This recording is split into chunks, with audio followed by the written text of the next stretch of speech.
বিশেষ করে আমারও ব্যাচ আছে, আমারও বন্ধু বান্ধব আছে, ওদের চিন্তা করলে পরে নামার পরে স্কুলে এরকম মারামারি তৈরি হবে, তো সেটা চাই না। তো সবার জন্যই গান করবো। আগে সিনিয়র যারা আছেন, হবে না, আর মারামারি হবে না, নো ওয়ারিস। তো সবার জন্যই গান করবো, যদিও সময় স্বল্পতার একটা ব্যাপার আছে। তো আমি মুরব্বী যারা আছেন, আমার টিচার্স, আমার বড় ভাই যারা আছেন, তাদের জন্য কিছু গান করবো।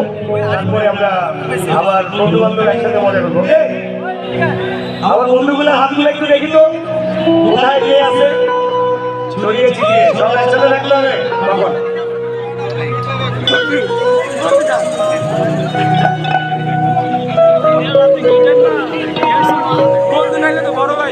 বড় ভাই তো বন্ধু